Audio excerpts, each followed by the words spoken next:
So this lesson is about the optical refracting telescope. Now, by definition, it's an optical instrument designed to produce an angular magnification for a very distant object. Now, before we proceed, I'm just going to review this idea of angular magnification. So let's say you're looking at an object in the distance over here. The angle subtended to would be the angle that's made with the horizontal. Now, for very long distances, then the angle is no longer tan of the angle, but it can be simplified to be just the angle. Now, this is the angle subtended to. So what we're looking for in an optical refracting telescope is something that will create or generate an angle to an image which will be much bigger. Okay, so that's what our angular magnification will be. It will be an angle which is much greater to an image. So say you're looking at a picture of the moon. The actual moon to you would make a tiny angle because the moon is so far away. But the virtual image that is made by the telescope would be much, much bigger and would create a much bigger angle there. Okay, so this is just a little bit of review. We will come back to this in some more mathematical questions. Now, the ray diagram is very strange, so it's not one that you would necessarily construct. You're more likely to have to just learn it off by heart. So let me explain the peculiarities of this ray diagram. The first one is that the rays come from a very, very far away object. And so, to simplify, you say that the incoming rays are parallel, as if they were coming from infinity. Now, the rules are still pretty much the same, but there is an issue. With rays coming from infinity, what we're saying is that your U value is equal to infinity. This has the peculiarity of making the image distance V equal to the focal length. Now, why could that be? Have a think about your lens equation for a second. Now, hopefully you thought this through. If the 1 over the focus length equals 1 over infinity, which is the object length, then 1 over infinity equals 0, and what we're left with is that the object distance is equal to the focal length. Yeah. Now, what that means is that the image is focused on the focal point. So that is really impossible to draw. Okay, so this would be tiny and it would be... Apple. Thank you, Leia. So that would be tiny and it wouldn't go... you wouldn't actually be able to draw it. So this is the way it's represented on a diagram, and you're just going to have to learn that. Okay, so the lines converge on the focus, but actually to show the height of the object. Now, what are our construction rays to do this? Well, the center construction ray continues the same way, straight through the center. Okay, so the best way to draw the image would be to just draw this one construction ray and then join it with the object height at the focus point there. Now, once you have that, you can draw the other two rays. So I'm going to try a very hammy attempt to try that there. So let's say if you have your construction ray coming in like that, and your focus point is here, well, that would be where to draw the object. So your first step would be to draw the construction ray down through the center and straight, and then your image would be here. Let me tidy that up a bit.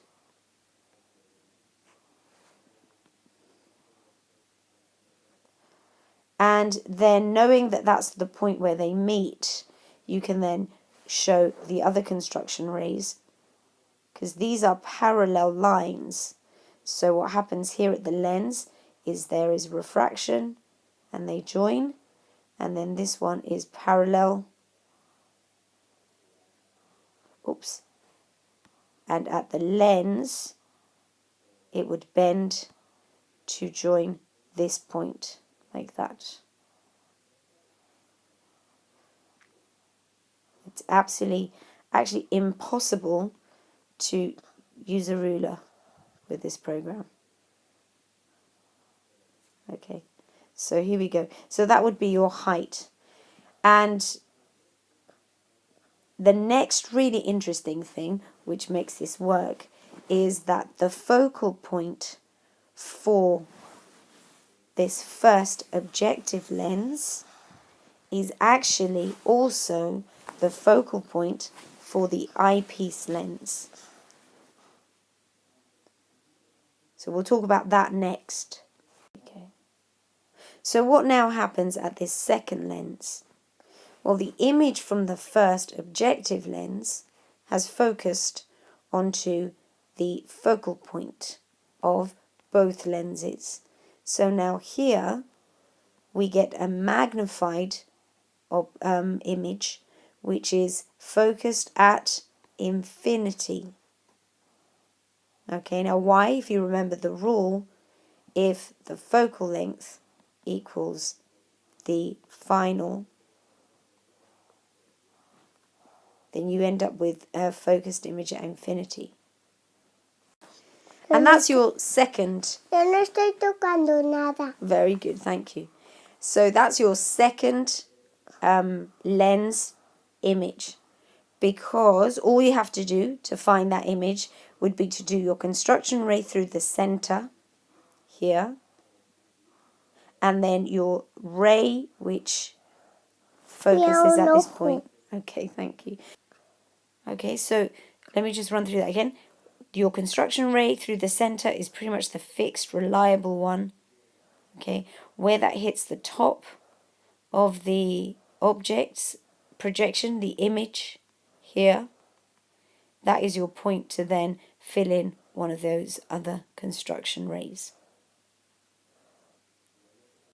This is not a very common diagram to have to construct, but just remember that the one consistent construction ray is the central one through here and through here.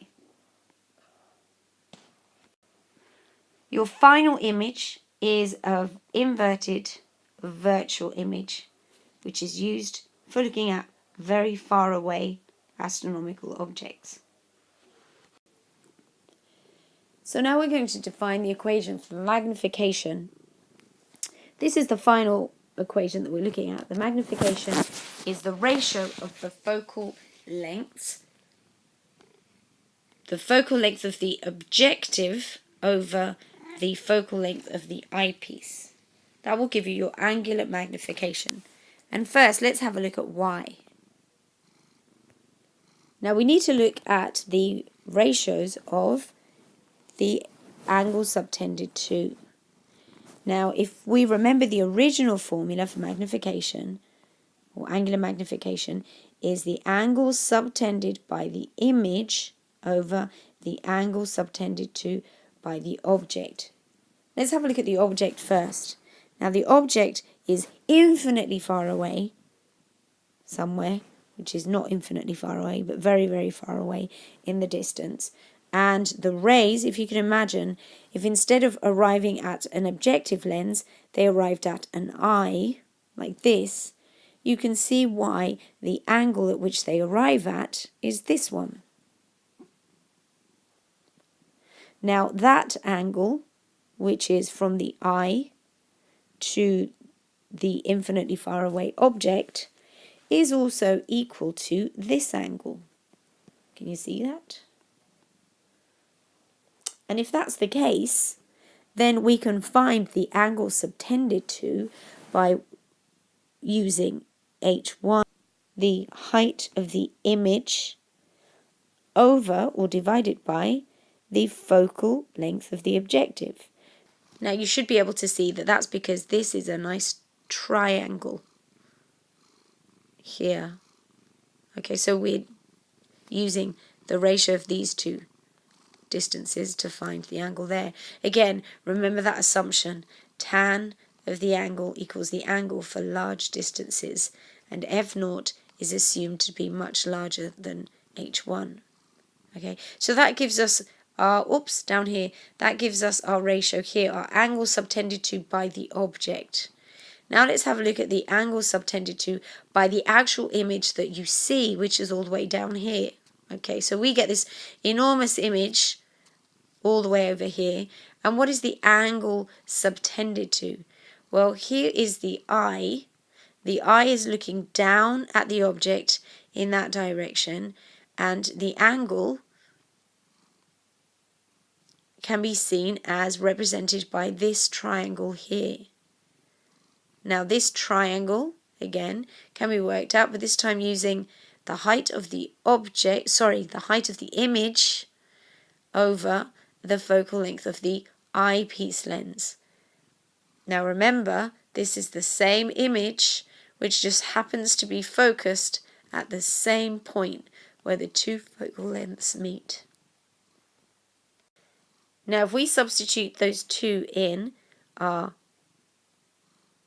height of the image over the focal length for the objective for the object angle, and the height of the image over the focal length of the eyepiece lens for our angle of the image, then what we get is common terms that we can cancel out, and then these flip over, so we end up with the focal length of the objective over the focal length of the eyepiece.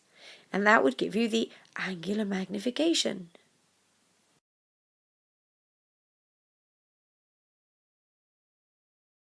So now try this question. In the setup below, the focal lengths of both lenses are equal. State the angular magnification using the angle shown below, and use the diagram to derive an expression for the magnification in terms of the focal lengths. So do you remember the derivation that you've just gone through, and can you do it on your own? Off you go and try it now. If you were stuck and you couldn't do it, you need to replay the previous slide and work through that derivation again. Hopefully you did do it correctly, so you can go on to the next question.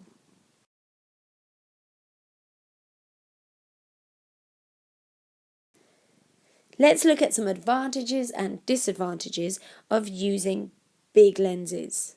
So the quality and diameter of the objective lens, that's the first lens, the one that receives the light, is a very important factor in considering quality of image. The larger objective has two advantages. Note this, something you have to learn off by heart because it will come up. By being larger, it will collect more light, so it produces a brighter image.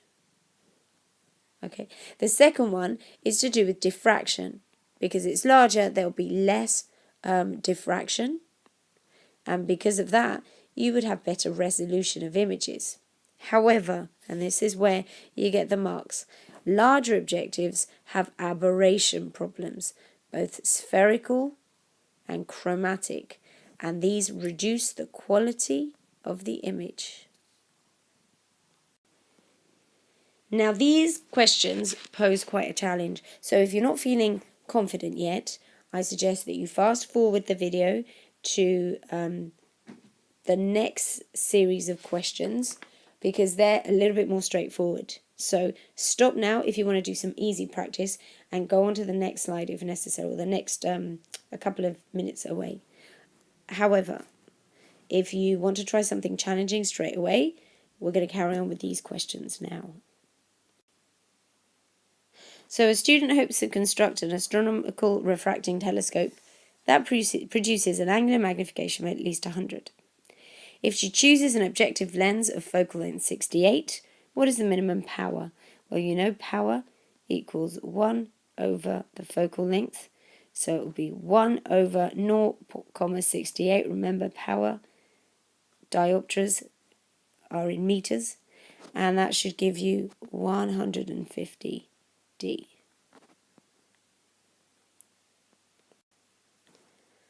(43) Venus has a diameter of about 12,000 kilometers. What angle does it subtend at the eye when it's at a distance of 2 times 10 to the 8 kilometers? So that would just be your object distance divided by the distance to the eye,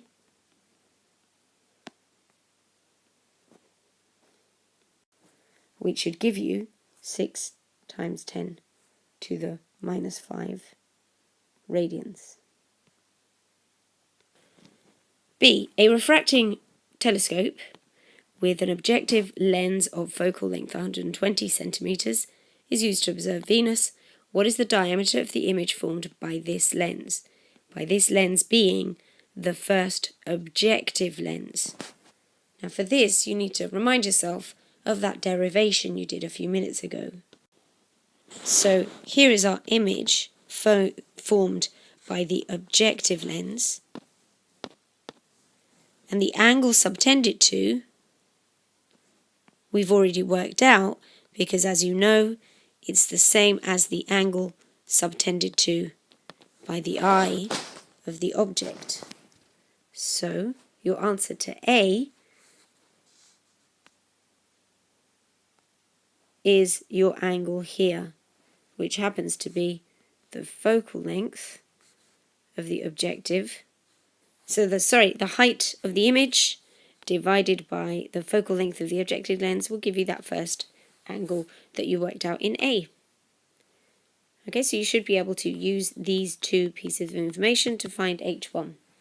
Now for part C, an eyepiece lens of focal length 1.5 is used to form a final virtual image at infinity. So then that goes through here and it's focused at infinity. So what actually you're trying to find out is this angle here, which, you should remember, is now equal to the height of the image divided by the focal length of the eyepiece, H1 over Fe, which are given in the question. Focal length is 1.5 centimeters, and your height of the object you found in part B. Now for D, use your answers to A and C to confirm the overall angular magnification. Well, it's just a ratio of the focal length, so just use your values of focal length to find that. Okay, so question 44.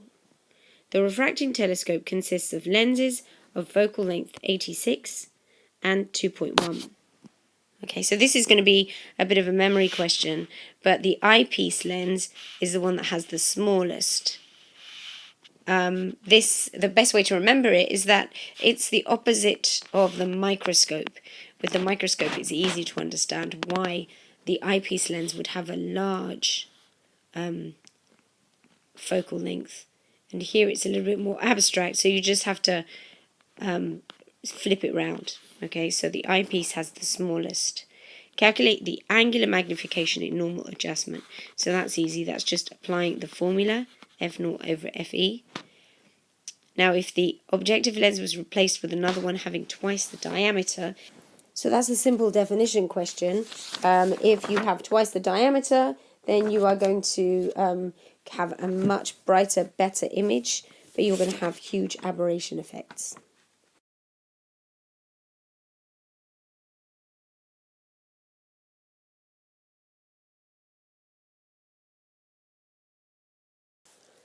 Here's some more questions, and they are a little bit easier. An astronomical telescope has an objective focal length of 900 millimeters and an eyepiece of focal length 18. Okay, so here's your objective and your eyepiece. Assuming the instrument is in normal adjustment, by that it means assuming that it's focused and it's working. Calculate the separation of the lenses. Now, for this question, you have to remember that the focal lengths meet. So the focal length of the objective meets at the focal length of the eyepiece. So the total distance would be the addition of both focal lengths. The magnifying power achieved, B, would be simply a ratio of f0 over fe. So that's a straightforward question. And you should get 918 for the first question and magnification of 50 for the second. The angular magnification in an astronomical telescope in normal adjustment is 4. If the distance between the lenses is 6.25, calculate the focal length of the eyepiece and the objective lens. Okay, so to do this question, you're going to have to come up with two formulas. We know that the distance between the lenses is the addition of the both focal lengths. So focal length of the objective plus focal length of the eyepiece be equal to 625. And then we also know that the magnification, which is 4, is equal to the ratio of the focal lengths.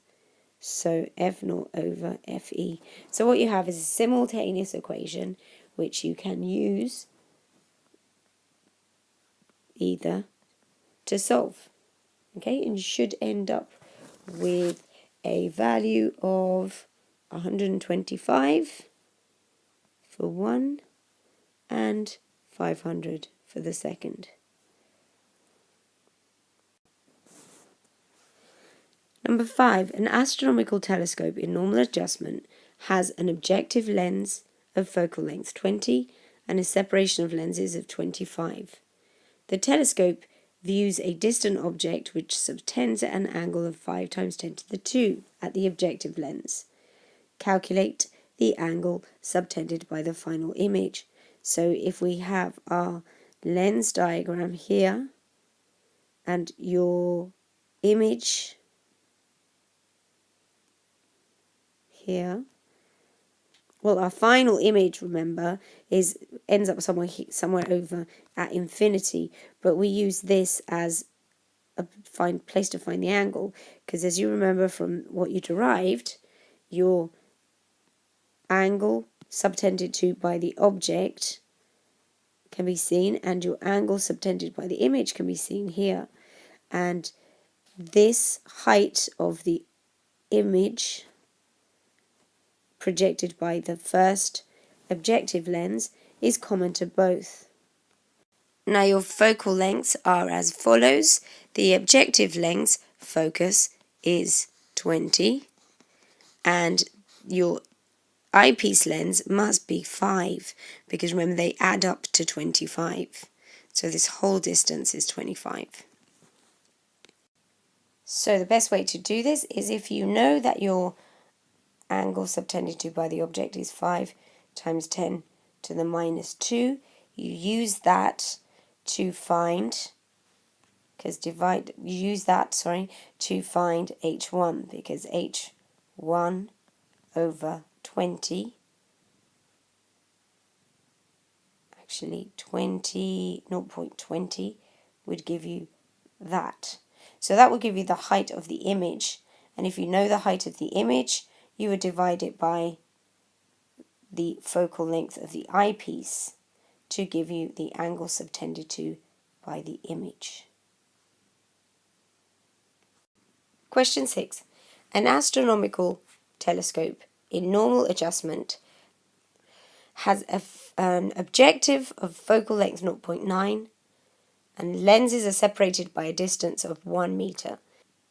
This means that your eyepiece focal length is 0.10 meters.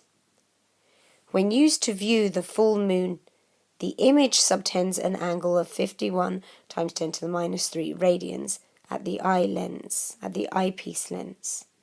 If the distance between the Earth and the Moon is 3.8 times 10 to the 5, calculate the diameter of the Moon. So what that's saying is that if this image here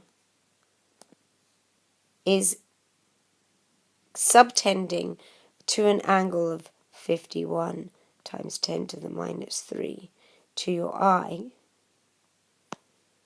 then the actual real image, which is at infinity, well, not infinity, but actually 3.8 times 10 to the 5 kilometers, then the actual size of that object subtended or divided by the distance to the eye should give you the same angle, right? So HI, this one, this height divided by this distance, which is the focal length of the eyepiece, should be equal to the actual height that you see of the Moon divided by the distance to the Moon. Okay, so you can use that to find the diameter of the Moon, which is this. Now this is a question from last year's paper 3. An astronomical telescope is used in normal adjustment. The separation of the lenses in the telescope was 0.84. The objective lens had a focal length of 0.82. What is the magnification of the telescope? Yes, it's that easy. It's the ratio of the focal lengths. Focal length of the objective over the focal length of the eyepiece. B. Outline why sign conventions are necessary in optics. Well, we use sign conventions to tell if it's a lens which is converging or diverging. And we also use it to say if the image is real or virtual.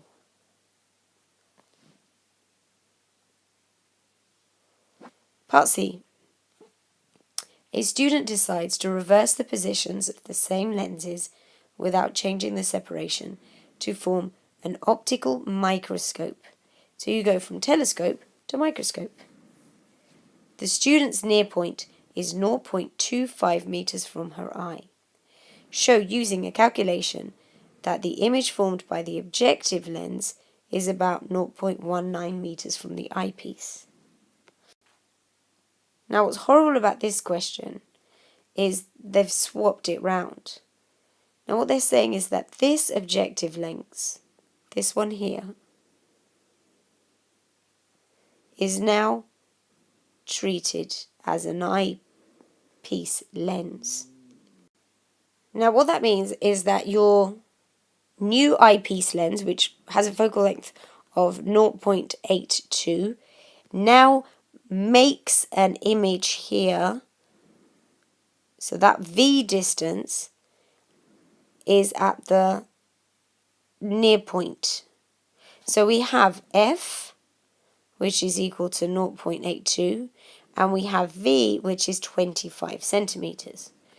So if we use our lens formula for that, we have 1 over 0.82 equals 1 over U, which we're trying to find, minus 1 over V, which is 25. Now it's minus because it's a virtual image, and you should get your value 0.19. So now the next part, calculate the distance between the objective lens of the microscope. The objective lens of the microscope, which is now the other lens. They're trying to trick you by changing the name of everything. So we've done the eyepiece, and now we're going to look at the other one. So where was the object? Where was it before? Now we know that the focal length this time, which is going to be in there, is 0.02.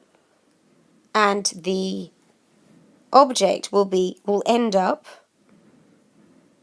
at a distance of 0.19 from the eyepiece. So we can easily work out, using the formula exactly the same as before, you have 1 over 0.02 equals 1 over u, which is what we're looking for, plus 184 minus 0.19. Because remember, this distance here is 84 centimeters, and this is 19 centimeters. But we're actually interested in this distance here. Okay, so which is 0.84 minus 0.19. Okay, determining the overall magnification of the microscope is just using the formula for magnification, which is equal to V over U times D over F plus 1. So you substitute your values in to get your magnification.